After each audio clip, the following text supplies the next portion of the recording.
In Atlanta, Kroger is responding today over backlash from cookie cakes made for the Juneteenth holiday. A viral TikTok posted by Black Mona Lisa on the eve of the holiday shows things like this. Several cookie cakes in the store on Howe Mill Road.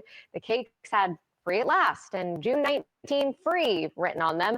Others simply said "free," or there's this one that just says "congratulations." Mona Lisa posted, quote, "Why even bother if you're going to lack creativity?" saying the cookies were just a mockery. Her post has more than 11 million views, and Kroger responded to this saying, quote, "The cakes and cookies that were featured in the video were inconsistent with our provided guidance and not of the quality we would expect to see from our stores. The products have been removed, and we have addressed this directly with the store teams and the customer who took the initial video." All right. Peace and blessings. Peace and blessings. All praises to the Most High. Now I'm going to show you that initial TikTok video, and I'm also going to show you some other pictures of some other alleged Krogers, which had, of all things, watermelon cakes for the Juneteenth holiday. Now, as the old saying goes, once somebody shows you who they are, I believe them. And I think that these corporate entities have a way of always mocking and playing with our suffering. Juneteenth is a day that many people celebrate that celebrates or commemorates the day that slaves in Galveston, Texas found out they were free 2 years later, which, you know, in my opinion, just my opinion, why are we celebrating that? Once again, we are celebrating somebody lying to us and keeping us enslaved for a longer period. But I get it. I know why people celebrate it. But America, once again, has tended to commercialize our suffering. You see Juneteenth stuff everywhere, just like Valentine's Day. Once again, it's about making money. And this video shows how little they care about being just as precise and just as creative as they are with Juneteenth than with other people's holidays. Just take a look at this video that the girl took that has went pretty much viral. This is on board. Who the hell made this ugly? I wish it was a manager here, because y'all decorate everything else around here cute. Everything else around here cute.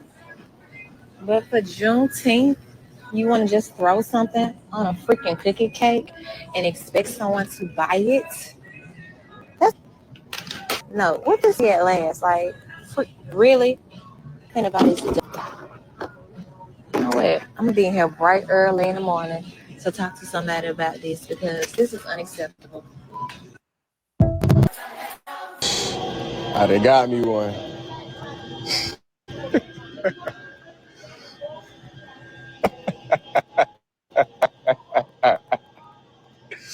They got me one on. They got me one. All right, so there you see the videos. I had to cut the audio on some of them, but you saw the watermelon cookie cake. You saw cake that just said "free at last." Like, that's almost you picking at me now. Oh, y'all free at last. You know, one just said "free" and one said "congratulations." Like, you can tell whoever did not put no thought into those cakes. Now, also, here's another picture of a reported Kroger store. Watermelon cakes. Watermelon. You know, and you know the stereotype that you know, black people love watermelon. Like, you know, I don't understand who thought of this.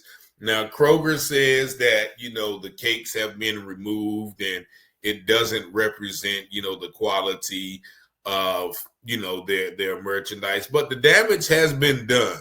You know, the damage has been done.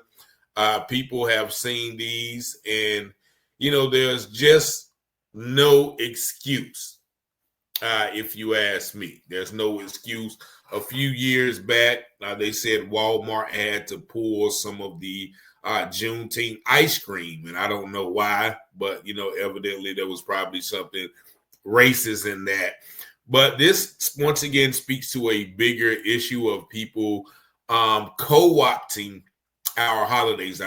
I remember Juneteenth was just a celebration amongst the Black community. There wasn't all of this advertisement. There wasn't all of this corporate acknowledgement of the holiday. Now it's a federal holiday. Now everybody want their hands and feet and get a part or a piece of the pie. Now, once again, I have a different view of Juneteenth. I understand why many celebrate it, but once again, it's almost a romanticization or romanticizing of our suffering. Oh, though this good white man, these good white troops from the North came down to the Galveston, Texas, where, these people still didn't know they were free from slavery. And then, these white men said, you guys are free. And then they jumped up and started partying or whatever, dancing. And then that's how the holiday came about. But once again, the bottom line is we were enslaved. So why are we celebrating not only being let free?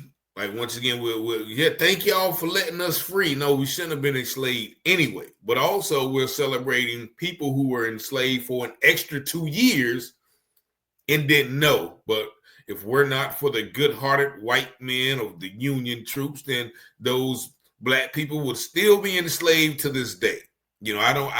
I look at it sort of like that. All of the romanticizing of our suffering, the commercialization of our suffering is something that, once again, I participated in Juneteenth celebration. In fact, I'm about to go to one now. But this is just an example of, what people realize, they're going to make money off of it. They're going to get the corporate sponsors. They're going to get your money. But do they really care about the holiday? Somebody sent me a video of, a group of white supremacists riding around Lynchburg right now, meeting up on, I guess, in correspondence to our Juneteenth. So just, be careful and be aware of, these people who say they celebrate, but really, are just outright mocking us. TikTok, those people are, the lady said, this is some BS. Who made this ugly stuff? In the comments on TikTok, they were going, they were going viral. He said, fire the whole bakery because that's deliberate. This is not funny, but funny. Holly, this shouldn't be funny. So they were going in on Kroger, and Kroger was forced to respond and retract and roll back the racist cakes. But maybe they thought they were going to get away with it, but I don't know how they thought they was going to get away with that in the ATL. But y'all let me know what y'all think about this video in the comments. Y'all see the number 919-587-7782. Thank y'all for watching. Peace and blessings. And as Rosa Parks said, Nah, we not buying them cakes. Peace and blessings.